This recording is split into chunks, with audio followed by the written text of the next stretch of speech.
First practice round being back in Colorado. I almost said the year. It kind of feels like it because after cashing at the Kansas City Wide Open, I feel like my game and like my enjoyment of it has just like gone to like a different level. So it feels completely new. I'm playing a safari layout at Expo Park, just the Colorado Park, for something called the 3D, the Dragon Disc Down or something like that. That looks so far to start. All right, this one's 760 all the way down there. Into a ripping headwind, so probably a couple easily over 400 foot rips that you need to have.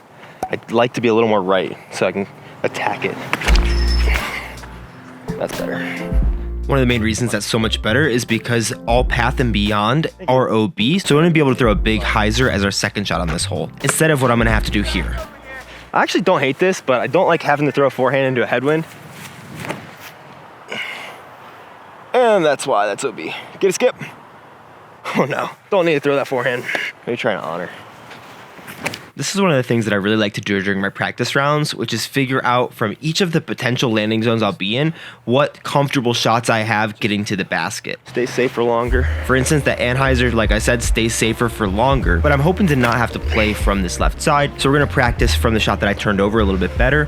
The only issue is I tend to overdo my practice rounds and throw too many shots. So if you're trying to do this method, definitely watch out for that.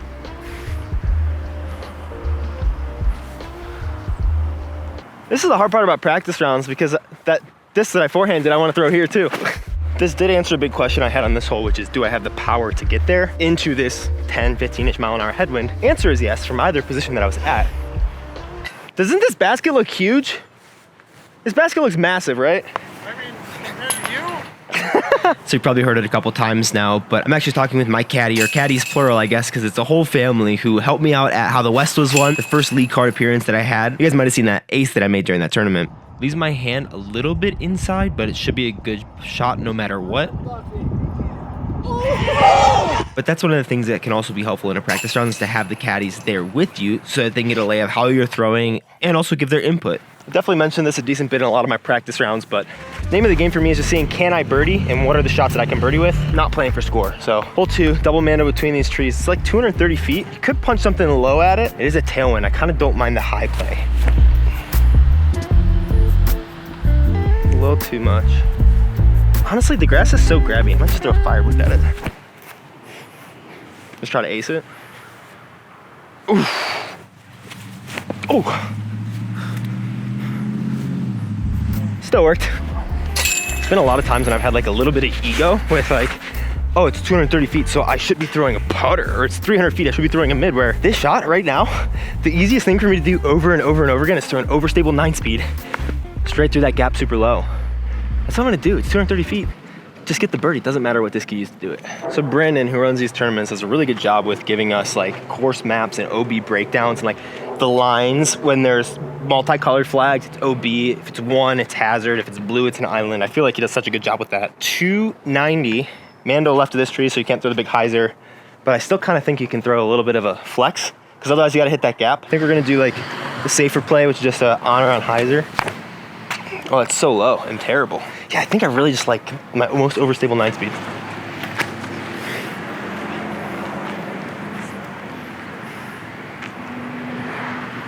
See, that's safe. Better. Yeah, I think that's the play. All right, basket's way down there. Another little hyzer, nice Denver shot. Ah.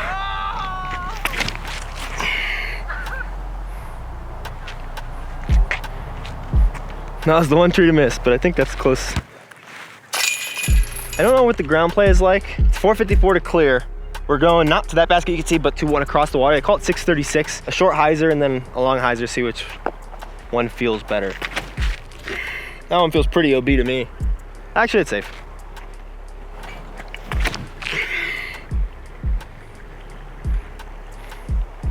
Super overstable destroyer. I think that's probably good. Landing zone 1 of 2, 340 feet away. 4! Here, one more.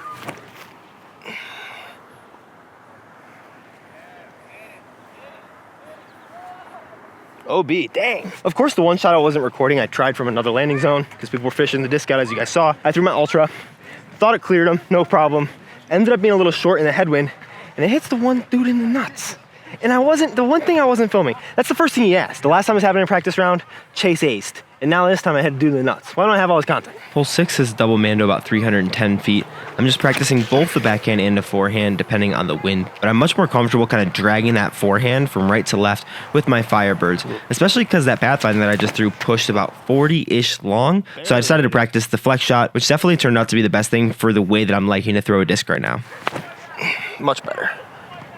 All right, hole 7, playing into a right to left. Just an OB bulb around everything. Gotta do something artificial at a lot of these courses. They only call it 325. It looks a little farther. I think it's gonna be either honor or CD1.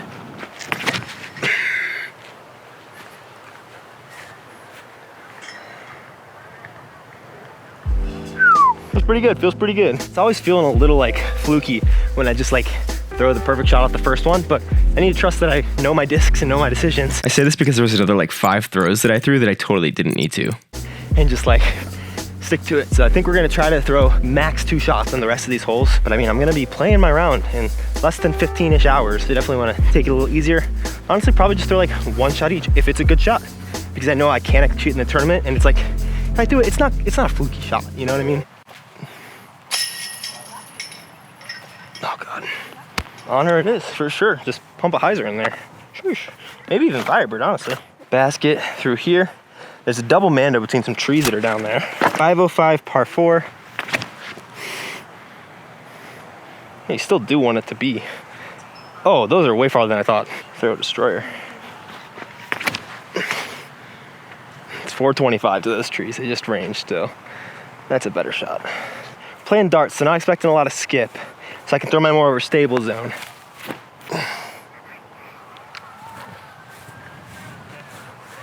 There it is. Oh, I still kind of has some ground play. Maybe I should throw my get freaky. All right, hole 9 starts us on a pretty tough little area of the course, I think. This one's a par 4, 678. I'm wondering if it's just a chip forehand or try to flex a backhand around that tree.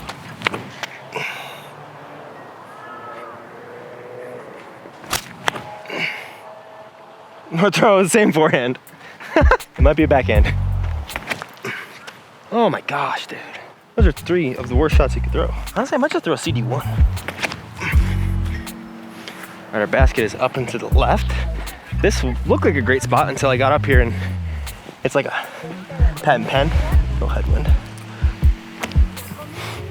So something that I didn't do here, but I would definitely recommend, is I threw a lot of really bad tee shots, but I might not throw that bad of a tee shot in the tournament, and I hope that I don't. So I should probably practice from some better landing zones to see what shot it takes to get to the basket if you actually throw a good one. 4 at worst. I would be very happy with a 3, but I'm content with a 4. Can't take anything worse though. All right, this hole is crazy. We got to this basket down here is not where we're going, but that's the first landing zone because there's a mando left of that tree. We're going par 5 all the way down there. I think it's like 420 feet to the basket. We're playing into a headwind. Main goal is just throw inside of that tree.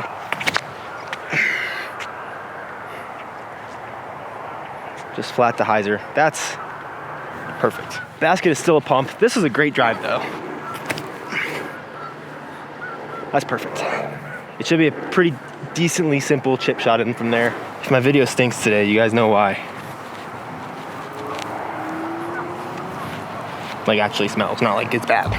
Under 300 in, kind of just looks like a zone, little forehand.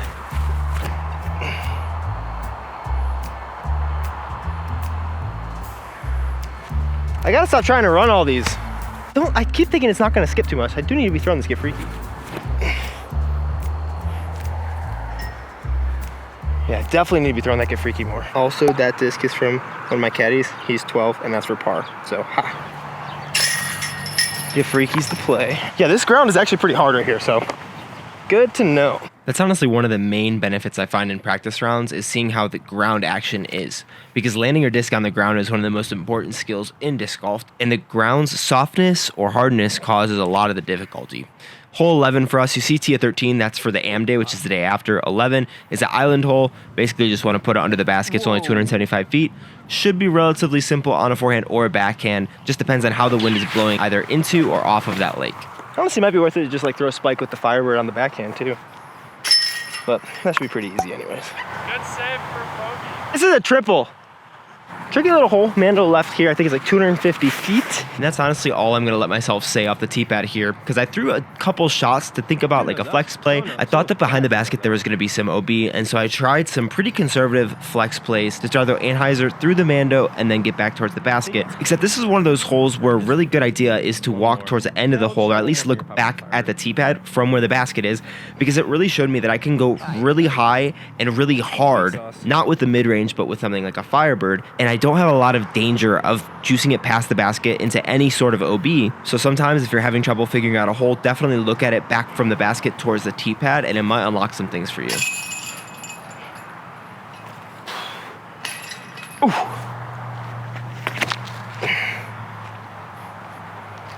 Oh, it's so straight. Skip. Oh, they throw a destroyer. Jeez. I think there was a tailwind drop that I didn't account for. Yeah, something's definitely keeping it over right. I'll take that though. There we go. It's not that hard, was it? This is definitely one to get acquainted with the death putt. And the goose poop, honestly. Look at all this crap. This was great. I really like that play. CB1's close. Second destroyer's inbounds.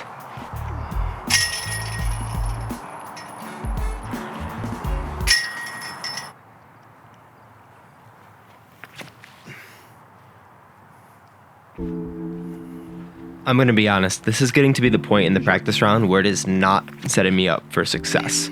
The whole point of this is to get obviously acquainted with the course, to figure things out, but on a hole like this where it's relatively straightforward, I don't need to be throwing all of these shots because it is just tiring me out, especially when I'm about 13 hours out from the start of my first round and a 2-day tournament in the beating sun.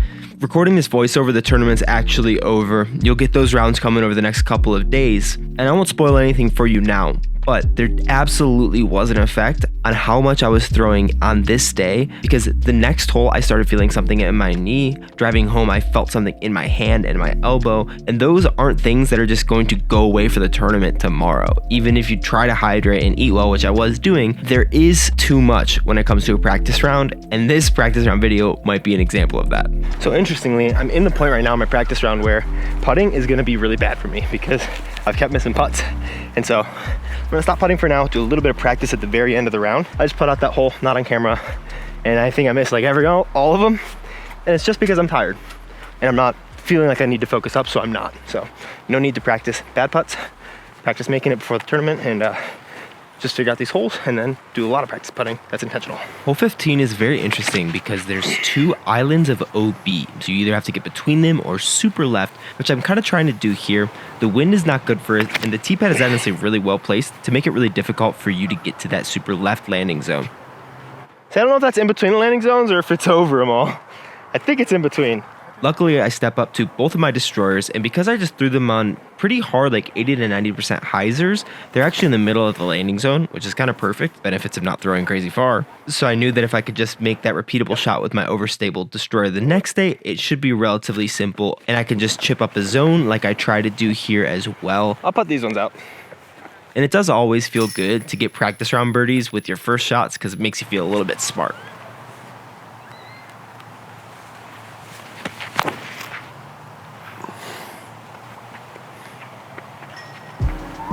It might be close. It's a tricky one. That's one of the things that I really like about this hole. 16 for us has a bunch of different ways that you can attack it, but all of them are relatively scary because the OB narrows and narrows and narrows on 2 sidewalks that kind of converge into the basket. So if you get it pin high, you don't even have 30 feet either side of the basket to play with. So I decided to throw my forehand just to see if I could get it there because it is 370 feet slightly uphill. And I then check on the turnover with my strike as well as a big just straight to hyzer shot with my destroyer. They weren't awful, but the play definitely seems to be the forehand so that you carry inbounds the most. I'm more than happy with that forehand. Just outside the circle, but come on, dude.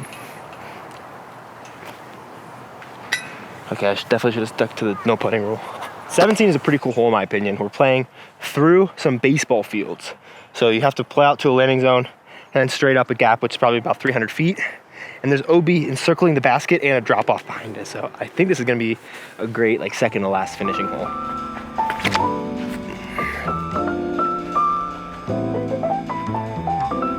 Might be a little short. Maybe you should take a Firebird.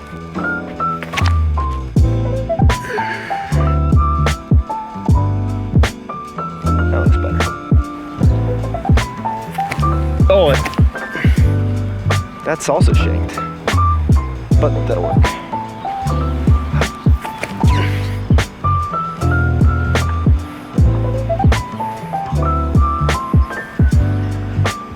This is a tough shot. Alrighty, finishing hole all the way through there. 500-foot par 4. Should be a gimme because of the distance, but gotta play the landing zone shot to that basket, pitch across with OB behind. It's gonna make things a little interesting.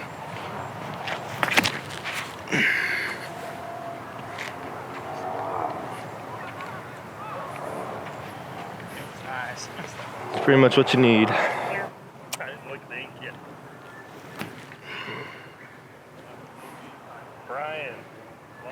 Be a good way to finish on lead card, second round, because I finished on 18 then. Good combo. All right, feeling kind of ready to go. Feels like double digits for both rounds could be in the cards, but honestly, I don't have a lot of expectations. I'm just trying to enjoy myself. I'm on second card tomorrow, which is just whoever's out second. So let's hope to keep it second or first card after the first round. I think it's like 30 pros, so it's a good field. Hopefully a decent bit of cash, and hopefully we can take a little bit at home and just keep the cash streak alive. Oh, watch yesterday's video, which set me up very well for today right down here, and I'll see you tomorrow. Peace.